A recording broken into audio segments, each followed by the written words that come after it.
Okay, well, I'm here to talk about my book, Beneath a Black and White Sky, A Year Among Condors at Pinnacles National Park. I guess I'll start with some background information. I've been fascinated by condors since I was a little boy.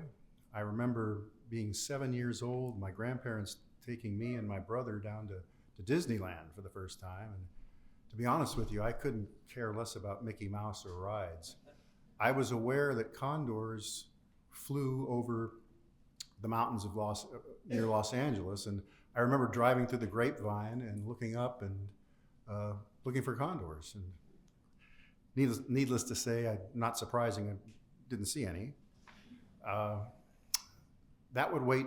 I'd have to wait several more years for that. So in 1984, I went down to Southern California with a group from Audubon, and I saw my first condor. That was at about a distance of 3 miles, and that was pretty cool, but not exactly fulfilling. I went back the next year in 1985 on my own, and I was there all by myself, and I waited 6 hours and 45 minutes without seeing anything, and then all of a sudden, right over the ridge, a condor flew right over my head about 50 feet. And it was a transcendental experience for me. It was, if I wasn't hooked before, I certainly was hooked then. It was kind of bittersweet though, because I thought to myself, well, things weren't going so well. The population at that time was down around 24, and they were in the process of bringing them all into captivity, for not just for their own safety, but to establish a captive breeding program. So I thought to myself, you're never going to see this again. Fortunately, of course, I was wrong. In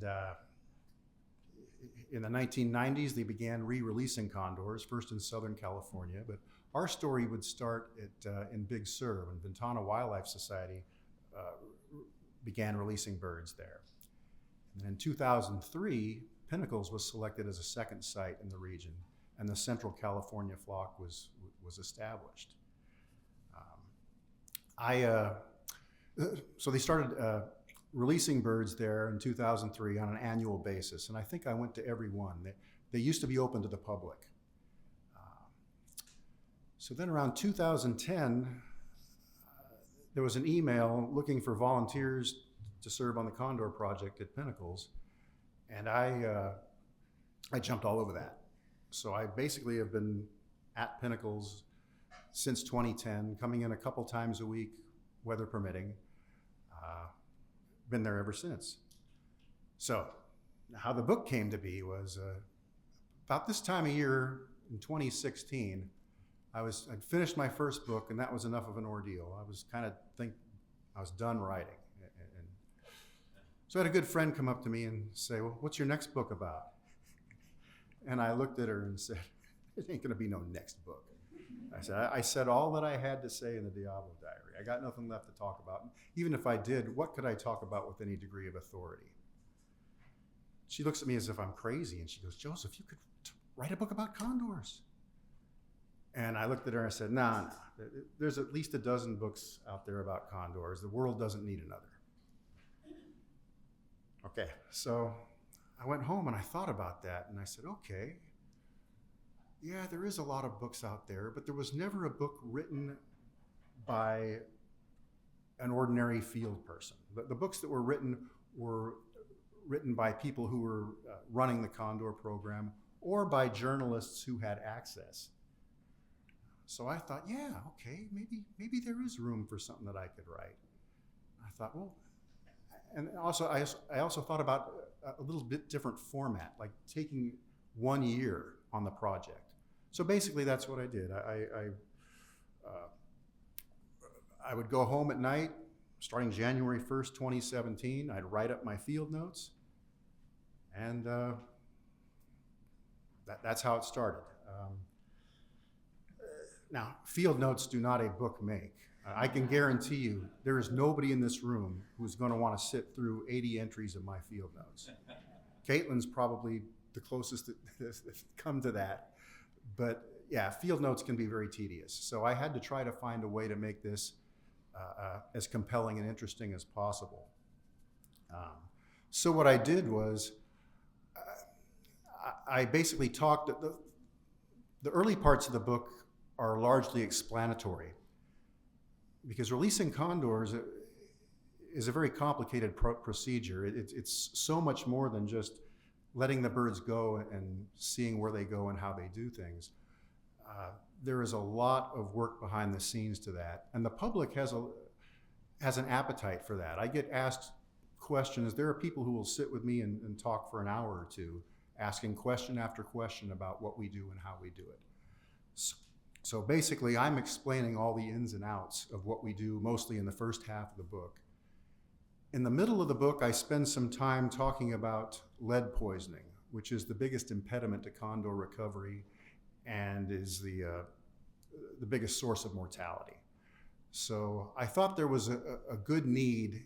All the literature that I've read have been peer-reviewed papers, which of course are great, but they don't really synthesize everything. So I'm trying to read all those things and put it all together and have a conversation about lead poisoning. So I do that in the middle of the book, and toward the end I kind of go off the charts here and I just start rambling about different things that come to my mind. So that being said, I'd like to, with the remaining time that I have, I'd like to just read to you some excerpts. So the first one that I'm going to read, I'm going to ask you a question here. I assume everyone in this room is familiar with National Geographic, right? Everybody's heard of the National Geographic? Okay. How about the Beverly Hillbillies? It's an old TV show from the 60s. Okay. What if I was to tell you, here's a hot take, you could get better information about California condors by watching an episode of the Beverly Hillbillies than you can watching a National Geographic documentary. Now, after having said that, you probably think I'm a heretic and a lunatic. But I'm going to try to change your mind here. Okay. Oops, I guess I do need this. I watched a National Geographic special the other night about Big Sur. I'd seen it before, back when it came out in 2011, and I recalled it being questionable, so I decided to view it again with several years additional perspective under my belt. It did not age well. The photography, as you might expect, was top-notch, and the narration, featuring the sonorous tones of Hector Elizondo, was duly impressive. The copy, however, was atrocious, for it was painfully evident that no one proofread it for accuracy. Among the gaffes was an insinuation that turkey vultures prey on coyote pups. No, they don't. And that geological barriers have made it difficult for reptiles to move to Big Sur. When it came to condors, the information was no better. Viewers were informed that condors need to find food before turkey vultures do. That's not only nonsense, it's backwards. Condors often find food by locating vultures gathered at a carcass, and once condors land, they have no trouble displacing them. The program showed footage of condors feeding at the Big Sur bait site, while Hector reminded us that condors depend on humans for food. I wouldn't have said depend.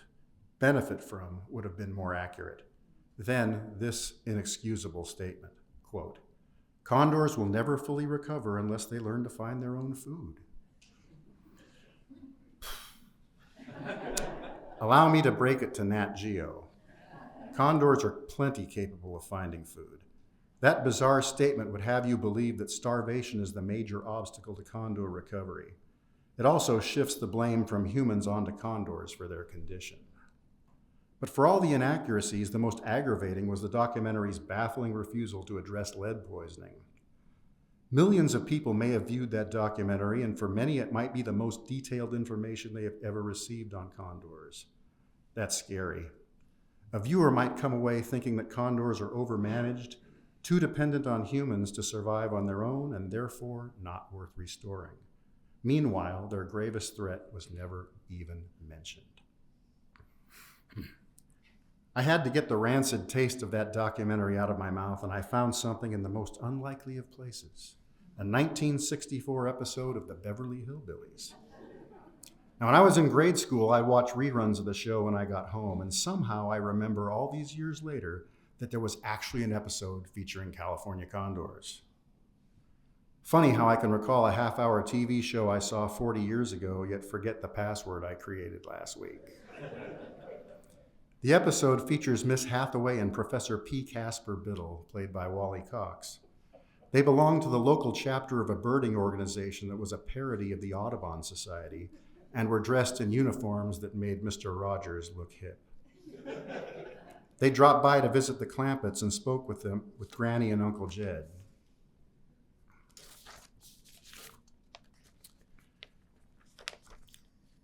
Miss Hathaway and the professor described condors to the Clampetts, and I have to admit the information they presented was pretty accurate. They said condors lived in caves and rock ledges, which describes most nest sites. They claimed the population was down to 40. That was probably an underestimate, but not by much. After watching both programs, I came to the stunning conclusion that a 1964 episode of the Beverly Hillbillies presented more accurate information about condors than a 2011 National Geographic documentary, and here's why.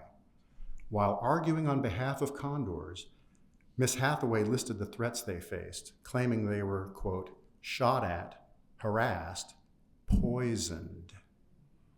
There was no way the scriptwriters for the Beverly Hillbillies could possibly have been aware of the threat posed by lead poisoning.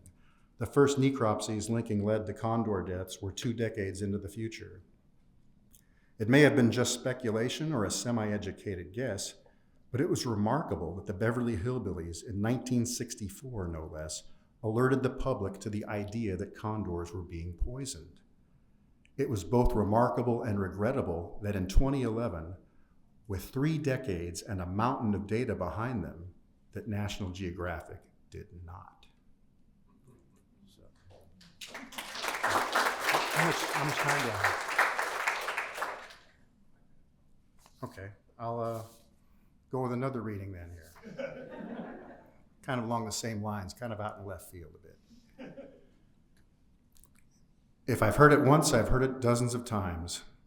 Condors are amazing, but they're so ugly and gross. Ugly? Really?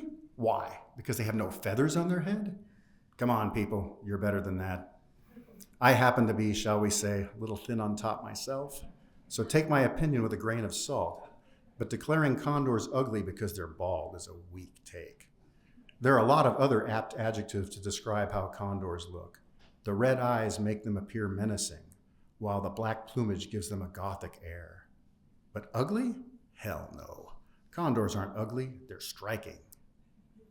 As for gross, that's harder to refute, but I'd like to point out they're far from alone. Sure, condors feast on carrion, but so do noble eagles and brainy ravens.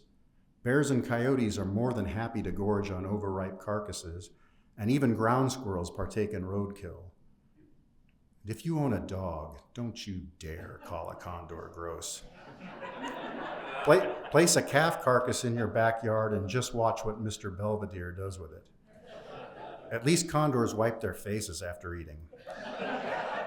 Condors get a bad rap for being filthy, no doubt due to their all-carrion diet. I understand they don't gingerly pluck morsels with their talons and daintily dine. They plunge their whole head inside a body cavity anywhere they can, including there. Aside from feeding, however, condors are downright fastidious. They preen constantly, nibbling at feathers, grooming themselves.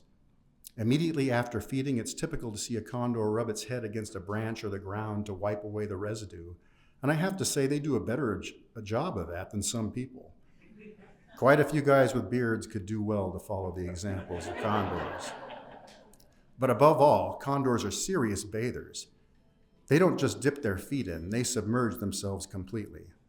And let's face it, we all know some people who could use a good scrubbing. People also assume that condors smell atrocious. Maybe I'm hopelessly biased, or maybe I've been doing this too long, but I'm here to inform you that assumption is way off base. Condors don't smell. That's not to say they don't emit an odor. They do, but it's subtle, earthy, but distinct. I recognize it immediately whenever I detect it. You'll never smell it, though, unless you're actually holding a condor. For a bird that plunges its head deep inside rotting carcasses and shits all over its legs and feet, condors somehow manage to smell impressively inoffensive. Honestly, I prefer the smell of condors over any mammal that I can think of, including people. Too many colognes and perfumes are overpowering. I can't believe people pay good money for those fragrances and apply them on purpose. Makes me wonder what they're trying to cover up. And as for those who do without, well, I'll take my chances on a condor. I probably have been doing this for too long.